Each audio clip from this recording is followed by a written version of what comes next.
Assalamualaikum warahmatullahi wabarakatuh. Sampurasun. Sudah makan belum? Punya ongkos enggak? Punya duit enggak? Punya rumah enggak? Punya istri enggak? Tepuk tangan ya, semangat semuanya. Mudah-mudahan berkah. Semua yang hadir dari seluruh pelosok Provinsi Jawa Barat dipimpin oleh para camatnya, para bupati dan wali kotanya. Tetap semangat para bupati wali kota. Kita hadapi berbagai tantangan, rintangan, hambatan kita karena juara terbaik adalah juara yang mampu bertarung di atas badai. Jangan membangun rumah di tepi pantai kalau takut diterjang ombak. Dan anggaplah ombak yang selalu setiap waktu datang dan mungkin nanti lebih besar, itu jalan bagi kita menuju pulau kebahagiaan. Romantis sedikit, namanya juga duda. Bang Ara, saya hormati, kemudian ini masih hangat Ketua KSP kita, terima kasih. Terima kasih Bu memberikan penjelasan tentang apa yang dilakukan oleh para bupati wali kota di seluruh Provinsi Jawa Barat. Karena itu bukan kinerja saya, itu adalah kinerja seluruh rakyat Jawa Barat. Terutama para bupati wali kota yang bisa menggerakkan stakeholdernya. Dan itu mematahkan berbagai prasangka, praduga, dan hoax yang selalu disebarkan tentang Jawa Barat. Karena hari ini Jawa Barat jadi idola Bu. Seluruh influencer Jakarta itu kebanyakan hari ini nyoroti Jawa Barat. Biaya operasional yang dimuat di media sosial hanya gubernur Jawa Barat. Itu luar biasa. Nggak ada ceritain biaya operasional provinsi lain. Semuanya Jawa Barat. Saya cukup bahagia karena saya dianggap satu-satunya gubernur yang ada di Jawa Barat. Terima kasih. Kemudian semua yang hadir, para tamu undangan, Ketua RAI dan jajarannya, para direktur perbankan, para deputi. Saya nggak bisa nyebut satu-satu. Para Pak Ketua DPRD, semangat, tenang. Nggak ada masalah. Ketua DPRD kemarin tunjangan perumahan, kita nanti ngambil perumahan Pak. Tepuk tangan ya. Seluruh Forkopimda. Orang Sunda tuh begini, kemakmuran menurut orang Sunda tuh gimana sih? Kemakmuran menurut orang Sunda tuh satu, imahna pageh. Dua, bajuna weteh. Gitu. Tilu, biwirna baseh. Opat, pamajikanana jarang rene.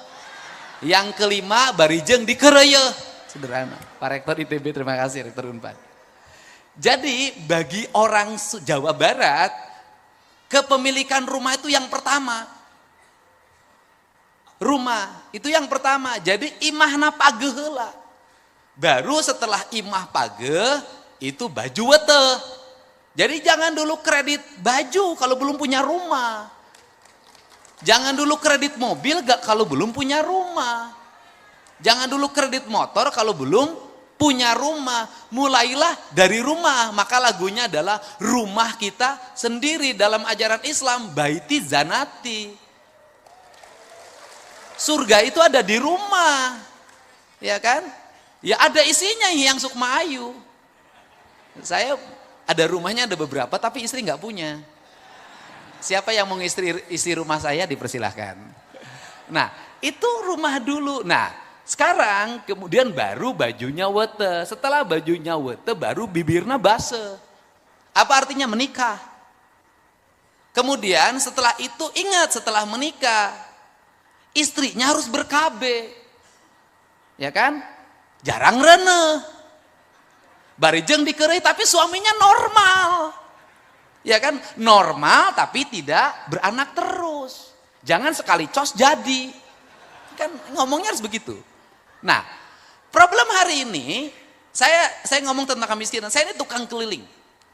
Apa yang terjadi pada kemiskinan itu? Pertama anaknya banyak, kedua tidak punya rumah.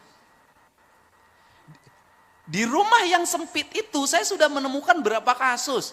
Ada orang yang tinggal di rumah petak, anaknya 16. Ada orang yang tinggal di rumah petak, anaknya 11.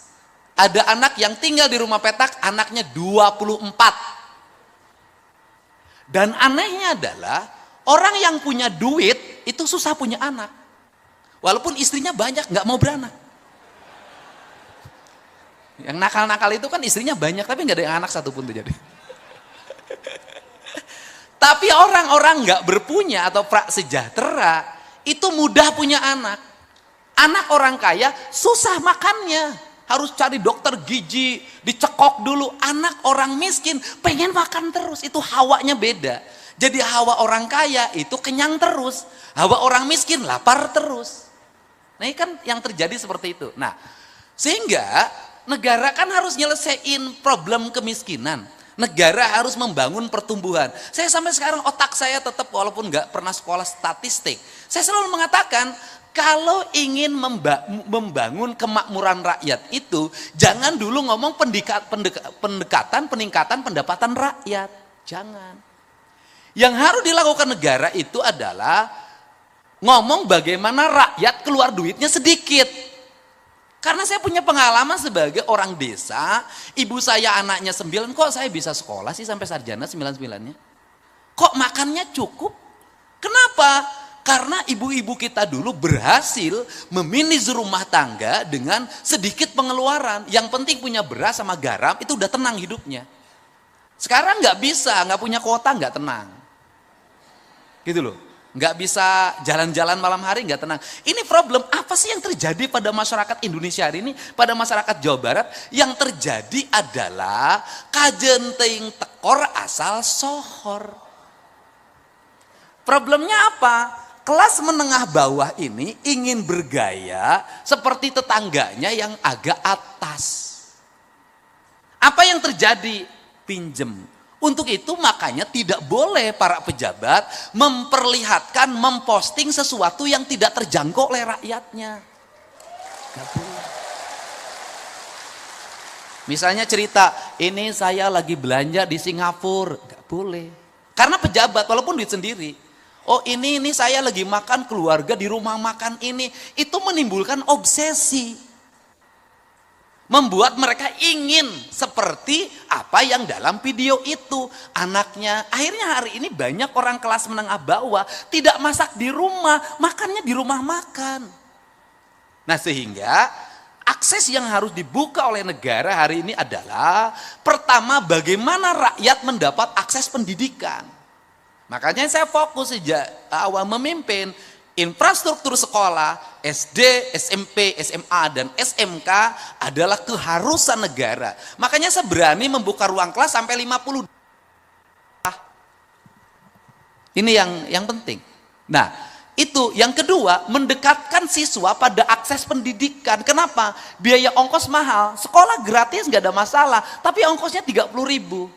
Itu yang kedua. Kemudian yang ketiga adalah menekan biaya pendidikan. Biaya pendidikan itu yang mahal, bukan SPP-nya. Biaya pendidikan itu yang mahal adalah biaya jajannya, biaya modenya, outing kelas, dan studi tour. Itu yang paling mahal itu studi saya. Sehingga kalau ngomong angka kemiskinan di Jawa Barat terjadi hari ini menurun, itu berkah menurut saya karena hari ini saya melarang studi tour, melarang outing kelas, dan melarang jajan. Nah, maka gerakan yang berikutnya adalah bagaimana uang yang 10.000 jajan itu menjadi 5.000 untuk jajan, 5.000 investasi. Bagaimana? Anak-anak harus nabung. Semiskin-miskinnya anak Jawa Barat hari ini jajannya masih 5-10.000 saya taruhan. Pemulung anak-anaknya masih 5-10.000. Jadi kalau hari ini ada orang kurang gizi, itu bukan faktor tidak punya uang. Tetapi faktornya adalah tradisi jajan lebih tinggi daripada tradisi memasak di rumah. Mereka lebih senang membeli jajanan yang di sekolah di sekitarnya 5.000 perak dibanding beli telur. Padahal 5.000 itu kalau pagi-pagi direbus dapat telur 2 biji. Nah, sehingga saya kenapa mendorong sekolah pagi jam 6:30. Sesungguhnya lagi merubah masyarakat Jawa Barat mindsetnya untuk apa? Untuk menjadi orang yang merubah pola. Apa sih polanya? Saya kasih tahu nih, rumusnya begini. Kenapa anak-anak itu harus masuk 6:30? Agar mereka bangunnya jam 5. Kalau mereka bangunnya jam 5, maka orang tuanya akan memaksa tidurnya jam 8 sampai jam 9. Kalau mereka tidurnya jam 8, jam 9, maka kebiasaan nongkrongnya hilang. Nongkrong itu duit loh. Dia menghabiskan BBM, kemudian nongkrong di kafe walaupun 50.000 perak. Kenapa kafe yang banyak gulung tikar? Tren mode bikin kafe di mana-mana, anak yang nongkrong 50.000 pacaran dari jam 3 sore sampai jam 10 malam. Rugi.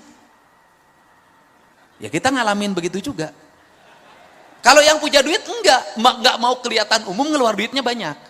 Nah, makanya itu didorong untuk dirubah. Yang berikutnya adalah saya meminta membawa bekal ke sekolah bagi mereka yang MBG-nya belum ada. Untuk apa? Membuat tradisi memasak. Jadi tradisi memasak kaum ibu di rumah itu sesungguhnya piranti jalan untuk membangun kesejahteraan rakyat. Tradisi. Nah, dari tradisi ini maka yang kedua adalah layanan terhadap, ini nanti ya berpengaruh pada perumahan. Layanan terhadap kesehatan. Makanya penting ambulan. Makanya Pak Kepala Bapeda, tolong sopir-sopir ambulan itu oleh kepala desanya tidak dilengkapi BBM. Akhirnya walaupun ambulannya ada, ketika berangkat mungut. Dan mereka tidak digaji. Makanya saya meminta sopir ambulan itu dimasukkan menjadi tenaga pemerintah kabupaten dan provinsi. Ini penting loh Pak. Jangan sampai yang nggak ada kerja digaji, yang kerja nggak digaji. Ini di Indonesia itu begitu. Nah, ini harus diakses. Yang kedua adalah bagaimana mereka mendapat layanan di rumah sakit. Nah, apakah layanan di rumah sakit itu masih menyelesaikan BPJS bagi masyarakat miskin? Tidak. Di rumah saya itu setiap hari 50 sampai 100 orang ngantri untuk mendapat bekal operasional. Makanya operasional gubernur diberikan ke sana. Kenapa? Pak, BPJS-nya sudah bisa Pak, kita free. Tetapi Pak, kan selama saya di rumah sakit, suami saya nggak kerja. Berhenti Pak anak di rumah, makannya dari mana? Makanya perlu biaya untuk nungguin. Maka di Bandung, saya sudah meminta kepada Dinas Kesehatan untuk seluruh rumah sakit yang menjadi rujukan dari daerah, kos-kosannya dikontrak oleh Pemprov. Kenapa? Mereka selama nungguin di sini bolak-balik ongkos berapa? Saya tiap hari itu menangani orang yang Pak kemoterapi berangkat dari Bekasi ke Rumah Sakit Hasan Sadikin 750.000. Kemoterapinya nggak bayar Pak, tapi dari rumah menuju. Nah ini hadir lagi, negara hadir lagi menyelesaikan itu. Nah itu kedua diselesaikan. Nah kalau kebutuhan dasar masyarakatnya sudah terpenuhi, pendidikannya sudah free, kemudian negara keras terhadap sekolah untuk anak-anaknya tidak boros jajan, mereka menabung, saya yakin mereka punya masa depan, mereka punya akses rumah. Nah karena itu maka pada waktu gelombang demonstrasi kemarin, saya sudah punya tradisi dari dulu sejak bupati, saya memutuskan Provinsi Jawa Barat untuk memberikan jaminan bagi seluruh pekerja informal di Provinsi Jawa Barat. Gojek, kuli bangunan, kuli nyangkul, pemulung, pembantu rumah tangga, dan seluruh komponen lainnya yang dia non ASN, non pengusaha, non TNI, non Polri, non anggota DPR. Untuk apa? Mendapat asuransi ketenaga kerjaan. Tujuannya apa? Recovery kalau mereka ngojek jatuh dari motor, kakinya patah, di rumah sakit, dia bisa diobatin dan diganti penghasilannya selama di rumah sakit. Karena ini mencegah kemiskinan baru. Nah, maka dalam sistemnya, Kepala Bapeda saya sampaikan, kan sekarang tuh lagi daftar nih orang dari kabupaten dari mana-mana, nanti kerjasama dengan bupati, wali kota. Sistemnya itu harus dimasukin akses terhadap KUR perumahan. Nah, kalau ini dia jaminan asuransi tenaga kerjanya kita dapat, mereka dapat KUR jaminan perumahan, dapat rumah yang murah, maka siklus ya kan pertumbuhan ekonomi akan tumbuh. Kenapa? Apa sih yang terjadi di Jawa Barat hari ini? Yang terjadi di Jawa Barat hari ini adalah merubah paradigma anggaran provinsi dari anggaran orkestrasi menjadi anggaran teknokrasi. Anggaran orkestrasi bagaimana? Dulu kebiasaan provinsi hanya monitoring dan evaluasi terhadap kabupaten kota dan itu pakai duit dan gede. Hari ini nggak bisa. Kita pelaksana teknis yang harus secara bersama-sama. Maka nomenklatur anggaran dulu yang digital, IT 700 miliar, IT ini 1,2 triliun, saya hapus semuanya. Kenapa? Ini tidak berpihak pada rakyat. Anggaran-anggaran yang mahal triliunan itu, yang aplikasi-aplikasi itu anggaran yang hanya dinikmati oleh beberapa orang atas nama intelektual. Dia menghegemoni keuangan negara, dia menjual produknya 1 triliun 500 miliar, itu hanya dibagi oleh 5 orang saja dengan atas nama intelektual. Seorang intelektual tidak boleh menyengsarakan komunal, karena akan menjadi konflik sosial. Maka saya rubah anggarannya. Dirubah bagaimana? Dirubah menjadi pola pembangunan partisipasif. Apa yang paling utama adalah infrastruktur. Infrastruktur. Anda mau ngomong kemajuan apapun tidak bisa. Yang diharapkan oleh masyarakat hari ini di mana-mana teriak di media sosial cuma 2. Pak Dede, jalana goreng, Pak Dede. Yang kedua lagi, Pak Dede imahna butut, Pak Dede bocor, Pak Dede. Itu. Nah, kalau seperti itu, maka anggaran dirombak. Nah, apa sih yang terjadi di provinsi kalau tadi melahirkan pertumbuhan, kemudian lapangan kerja terbuka? Merubah, Pak. Misalnya begini, dulu di Dinas Pendidikan Jawa Barat, tidak 1 unit bangunan pun teranggarkan. 0. Saya rubah hari ini mendekati 1 triliun. Dulu, anggaran infrastruktur jalan seprovinsi Jawa Barat ini hanya 400 miliar. Hari ini 3 triliun. Dulu anggaran untuk penerangan jalan PJU itu hanya sekitar 20 miliar. Hari ini mendekati 1 triliun. Dulu pasang listrik untuk warga miskin itu hanya 20 miliar. Hari ini 450 miliar. Jadi lonjakan anggaran infrastrukturnya mengalami kenaikan yang sangat tajam, ditambah di tengah-tengah anggaran kita ini nurun, Pak, dari 37 yang dulu anggaran provinsi hari ini menjadi 31. Saya nggak tahu juga dengan dana transfer daerah yang hanya 600 sekian miliar ini nanti kita berapa, karena penurunannya 24%. Nah, apa kemudian yang berikutnya? Instruksi apa lagi yang saya lakukan? Instruksi saya adalah setiap jalan harus ada drainase. Dan drainasenya harus manual. Kenapa saya milih drainase manual dibanding pabrikan? Tujuan saya adalah agar ada kuli bangunan. Tetapi masih ada kelemahan, pemborongnya masih akal-akalan. Akal-akalan di mana? Kuli bangunan punya akses terhadap asuransi, harus mendapat hak, tidak diberikan. Dan saya ancam semuanya, kontraktor Provinsi Jawa Barat yang tidak mengasuransikan seluruh pegawai kuli bangunannya, saya tidak akan bayarkan kontraknya. Atau saya akan potong itu asuransinya, saya bagikan ke kuli bangunannya. Ini kan yang terjadi seperti itu. Nah, kemudian setelah itu saya katakan lagi, apa yang terjadi lagi?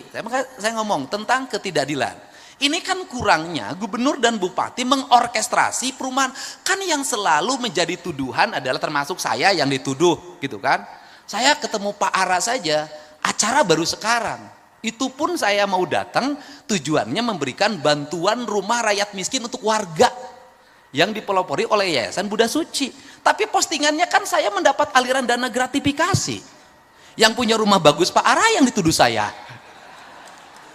Lah, tapi kalau saya langsung jeblaknya saya jawab, justru saya ini adalah kalau saya bertemu dengan para konglomerat membangun perumahan di Jawa Barat, ingat, dalam setiap perumahan yang dibangun ada kekayaan yang diambil, ada peningkatan pendapatan para konglomerat yang diambil. Justru saya mau balik, harus membangun 1 atau 2 kampung yang rumahnya tertata, yang itu diperuntukkan untuk orang miskin.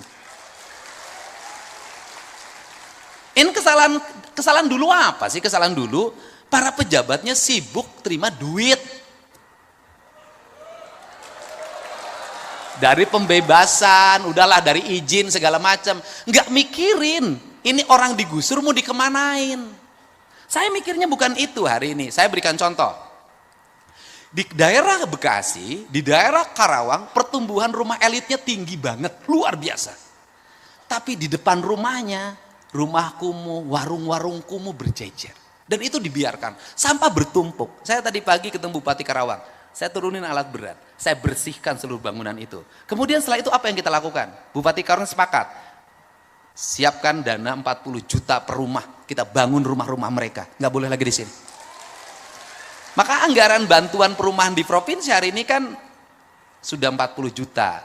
Tetapi di balik itu juga kita harus bicara kearifan. Ini ITB ahlinya. Kearifan bagaimana? Bangun rumah jangan dipaksain. Di Sumedang, di samping kaki bukit dipasang perumahan. Di endak-endak ini rontok. Ini juga nggak boleh sembarangan. Kata orang Sunda, ciri sabumi, cara sadesa, jawada tutung biritna, sacarana sacaran, lain tepak sejen igel, pasti pakodari tenyaho. Apa itu artinya? Membangun itu harus sesuai dengan karakteristik lingkungan. Tanah, air, udara, mataharinya. Saya ngomong itu yang disebut papat kalimat pancer. Sehingga kalau sudah dibangun itu harus pancer, dia kokoh. Nah, makanya dibagilah piranti, mana rumah untuk daerah pinggir pantai, mana daerah rumah pertengahan, mana rumah pegunungan. Maka di konsep provinsi hari ini kita lagi ngembangin rumah bambu. Di daerah-daerah yang seperti Sukabumi, Cianjur, Garut Selatan, Bandung Selatan, kemudian daerah Bandung Utara, itu nggak bisa lagi semua dipaksain tembok, semua harus disesuaikan dengan kontur lingkungannya. Untuk apa? Apalagi dengan ancaman Trans Lembang. Kan harus kita pikirkan bencana yang akan ditimbulkan dengan itu. Setelah itu maka yang paling berikutnya harus dirumuskan oleh kita adalah membangun brand tentang rumah. Bagaimana brand? Kita ini rumah itu tidak dibangun berdasarkan culture-nya. Bangunan-bangunan, ini sini, ini beda, ini beda, ini beda, ini beda. Makanya kenapa, apa sih yang unggul dari sebuah kompleks developer perumahan itu? Yang unggulnya adalah bangunannya sama, jalannya aksesnya ada, fasilitas umumnya ada. Yang paling berat hari ini adalah di perumahan biasa. Kenapa? Lomba-lomba, tetapi di situ harus ada pembatasan, Pak. Pembatasannya bagaimana? Mereka yang mendapat akses terhadap kredit perumahan tipe 36 itu tidak boleh besok tiba-tiba dirubah perumahannya menjadi tipenya tipe mewah. Kenapa? Ketika dia ngambil perumahan subsidi di situ 36, besoknya dia bangun 3 lantai di situ, maka dia sudah mengambil hak orang lain. Artinya akhirnya besoknya timbullah kecemburuan sosial. Yang ini tetap tidak berubah karena memang rumahnya peruntukan kelas menengah ke bawah. Tiba-tiba tetangganya rumahnya gede banget dan hebat banget. Itu konflik, bertengkar itu. Karena tidak ada satu perasaan dan satu tujuan. Nah, ini yang harus dibangun. Sehingga pada hari ini saya berharap nanti setelah sistem pengelolaan kur perumahan di Jawa Barat ini bisa menyerap 30% dari total kur perumahan nasional, maka implikasinya adalah akan lahir multi-layer efek ekonomi. 1, toko bangunan akan laku. 2, sopir yang angkut bahan bangunan hidup. Yang ketiga, kuli bangunan hidup. Yang 4, mandor bangunan hidup. Tukang kayu hidup. Warung Randa biasanya itu yang jualan di bangun. Dan ini problemnya di sini, Bang Ara tuh saya tuh tahu problematika yang begini. Apa sih dari kelakuannya ini? Mohon maaf saudara-saudara banyak. Yang kelemahan dari pekerja bangunan itu adalah kelemahannya adalah keterbukaan dan ketidakjujurannya agak dominan. Kenapa agak dominannya? Kontraktor ngerjain mandor, mandor ngerjain kuli. Yang paling korban tukang warung. Korban, Pak. Kan saya nanganin tiap minggu yang begini, Pak. Bagaimana? Kontraktornya ngemplang, kemudian mandornya dikemplang. Karena mandornya dikemplang, mandornya ngemplang kuli. Kuli sekian bulan tidak dibayar. Kulinya pulang, tukang warung mati. Karena selama di kontraktor itu ke warungnya ngutang, Pak. Jadi kalau tidak dibayar, itu tukang warungnya nggak kebayar. Atau terbalik yang kedua, yaitu tukang bangunan yang nakal. Saya tahu kenakalan yang begini, karena saya pernah jadi kuli ngaduk, Pak. Saya tahu, Pak. Saya SMA itu kalau liburan, Pak, saya Bang Ara, saya kalau SMA kalau libur itu 1 bulan, saya selalu ikut kuli di bangunan, Pak. Jadi kalau urusan ngaduk saya nggak bisa ditipu, Pak. Jadi kalau saya ngaduk tidak bisa tipu, diaduk-aduk saya tidak akan pernah tertipu, Pak.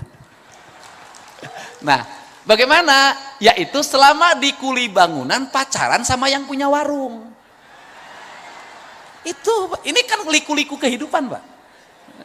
Pacaran sama yang tukang warung, Pak. Ya kan, tukang warungnya ya cantik lah di antara laki-laki yang ada di situ. Nah, kemudian uang yang dia pakai itu habis, dikasihin terus. Pas mau pulang nggak punya duit. Nanti nyampe ke rumah pura-pura sedih sama istrinya. Ceritanya gimana? Tadi bayar kumandor atau pula-pula kecopetan. Itu seninya kuli bangunan, Pak. Nah, dan yang terakhir, kekuatan inilah yang harus menjadi daya dukung. Yang terakhir kan orang ribut tentang penutupan tambang yang berdampak pada menurunnya produksi tambang untuk kepentingan pembangunan. Sebenarnya saya ini lagi mengatur siklus. Kenapa? Hari ini setiap ada proyek pembangunan selalu dimanfaatin oleh preman. Untuk apa? Mendapat bahan tambang. Ahli tambangnya tidak punya, modalnya cuma sewa alat berat. Ngambil bahan baku di mana-mana. Jualnya sama dengan yang lain yang berizin. Bayar pajak tidak, bayar reklamasi tidak, hanya pinjam alat berat. Mereka tiba-tiba menjadi orang-orang kaya mendadak di berbagai tempat. Tapi uangnya hilang lagi karena besoknya kawin lagi. Saya tahu gitu. Nah, saya ini sekarang lagi membuat regulasi untuk apa?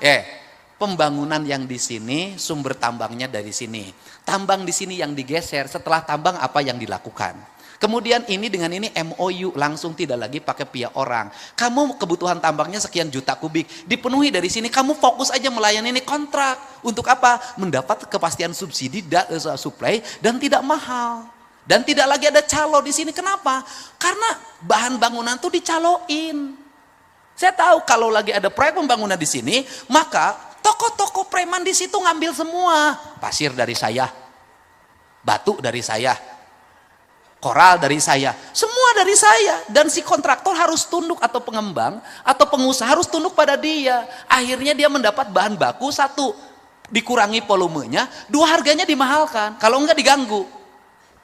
Maka saya udah pengalaman yang ini, maka oleh saya dibuat nanti, ini langsung nih kirim ke sini, ini langsung kirim sini. Andai kata pun dia ingin menjadi supplier, maka bahan baku yang disuplainya sudah dari perusahaan tambang ini. Dia tidak bisa ngurangi volume dan dia tidak bisa naikin harga karena sudah ada kontrak harga. Wajarlah untuk bagaimana menghidupi kontraktor lokal, ya kamu dapat sekian nih, ini dari sini, Anda angkutan. Saya tuh bangun itu untuk apa? Saya ingin mendidik masyarakat Jawa Barat untuk tidak boleh untung dari enteng. Setiap orang yang berusaha harus kerja keras dan berkeringat, tidak boleh hanya menjadi jagoan kemudian jadi kaya. Saya nggak mau. Karena nanti orang Jawa Barat tidak kompetitif. Nah kemudian yang terakhir, apalagi problem dari perumahan ini Bang Ara adalah mendapat kepastian developer yang berkualitas dan jujur. Karena seringkali jadi rakyat kecil tuh dikorbanin lagi. Bagaimana? Banyak developer yang bebasin tanahnya tidak lunas. Setelah itu ketika sudah lunas sertifikatnya tidak bisa dibagi. Karena dari induknya belum dipecah. Terus setelah itu apa lagi? Banyak yang sudah masuk uang, bangunannya tidak dibuatkan. Dan korbannya di mana-mana. Nah, untuk itu sudah selayaknya Ray, ini Mas Joko, mengumumkan developer-developer yang memiliki standarisasi berdasarkan penilaian Ray. Ini penting. Kalau yang jujur kayak Mas Joko kan makin banyak. Nah ini ya harus berani. Ini abadnya abad keberanian. Kenapa? Karena Ray bukan hanya melindungi developer. Ray harus melindungi konsumen. Kalau mau saya buka itu pengaduan, ngantri Pak yang korban seperti itu. Nah karena karakter developer juga sama. Kenapa developer banyak mengalami problem ekonomi? Bukan tidak dibayar dari pengembang, dari konsumen, bukan itu. Itu tadi gaya sudah lebih dulu, kantornya hebat, mobilnya bagus, istrinya tambah, tiap minggu ke luar negeri, ya itu yang susah. Sama dengan kontraktor-kontraktor di kabupaten dulu saya zaman bupati, punya borongan 200 juta, malamnya sudah karaokean dengan yang baru. Saya tahulah karakter begitu. dapat 30% DP, itu nggak dipakai untuk bank, bukan. Dia sudah pakai nyanyi, atau dapat kerjaan dapat kerjaan proyek, disubkan lagi, habis disubkan lagi, banyak kontraktor yang saya lihat itu selama jadi kontraktor hanya menjadi anggota asosiasi pengusaha, tapi tidak pernah ngeborong, ngesub aja kerjanya. Nah kalau nggak kebagian paling puas ya, aing tuh kebagian, aing asli orang dia, modalnya begitu saja. Di abad digital itu nggak bisa lagi begini. Jadi pada akhirnya siapapun yang jujur mengelola maka dia akan mujur. Developer jujur, sukses. Jadi menteri jujur, sukses. Jadi para bupati jujur, sukses. Minimal tidak bertengkar dengan istrinya. Jadi inilah yang menjadi harapan saya. Jadi ekosistem ekonomi perumahan itu adalah siklus ekonomi perumahan yang berjalan semua orang. Dan yang terakhir adalah kehati-hatian dalam penataan ruang. Kenapa? Karena kita ngejar target produksi rumah, harus kita hati-hati terhadap penataan ruangnya. Kalau tidak, yang dijanjikan rumah mewah bebas banjir, ketika musim hujan banjirnya 2 meter. Yang terakhir, negara harus mulai membatasi kepemilikan rumah. Kenapa? Karena habisnya tanah itu oleh orang yang ngambil rumah di mana-mana. Saya tahu lah di Jawa Barat ini, misalnya di Bogor, waktu dulu rumahnya penuh. Dan kebanyakan perempuan yang ngisi rumah itu. Ketika suaminya pensiun, perumahannya kosong semua. Rupanya pindah, ketahuan. Nah maksud saya, sudahlah gitu. Punya simpanan diambilin perumahan gitulah. Ya udah, susah-susah amat. Ada pengembangan baru tempat ini, ngambil satu buat yang kuliah di sini, buat yang kuliah di sini. Besoknya pensiun, kan nggak ada yang torin rumahnya. Istrinya juga diambil lagi sama yang lain. Nah, ya udahlah, bapak-bapak kan semua pemain, kan saya pelatih, Pak. Senyum dong, senyum, semangat. Bupati Wali Kota semangat. Ya tenang. Pak Luki semangat, Pak Luki. Pak Luki rumahnya ada berapa? Bohong ah. Satu yang benar. Yang isi rumahnya ada? Ada. Jadi intinya itu juga saya inginkan, saya harapkan, karena kan rumah mewah itu besar-besar tuh. Jangan sampai rumah yang besar-besar ini itu tidak diisi. Kenapa? Yang isinya juga nggak tahu di mana. Ini. Jadi orientasinya adalah rumah untuk investasi. Menurut saya investasi jangan di rumah. Kenapa? Membuat mati. Kenapa membuat mati? Dengan investasi bangun rumah, rumahnya kosong, rumahnya nggak ada berisi, buahnya nggak mati, Pak, tidak berputar. Investasi lebih baik di tempat-tempat lain yang memutarkan ekonomi. Ini yang saya harapkan. Jadi saya ucapkan terima kasih. Mudah-mudahan ke depan perumahan di Indonesia, di Jawa Barat semakin meningkat. Kemudian ke depan tidak ada disparitas, tidak ada orang yang jumlah rumahnya banyak banget, dan ada orang yang tidak punya rumah sama sekali. Yang paling ideal adalah 1 rumah 1 istri. 4 rumah berarti. Enggak, maksudnya 1 keluarga 1 rumah dan 1 istri gitu loh. Saya ucapkan terima kasih, semangat bagi semuanya. Mudah-mudahan kata orang Sunda, ini Jawa Barat itu subur makmur, gemah ripah, repeh, rapi, patanina sugih mukti, padangana berat benghar. Mudah-mudahan seluruh jaminan-jaminan yang akan diberikan oleh pemerintah provinsi dan kabupaten kota merupakan cara dan prasarana untuk membangun kesejahteraan rakyat. Hatur nuhun, wallahu muwaffiq ila aqwamit thoriq. Assalamualaikum warahmatullahi wabarakatuh. Sampurasun.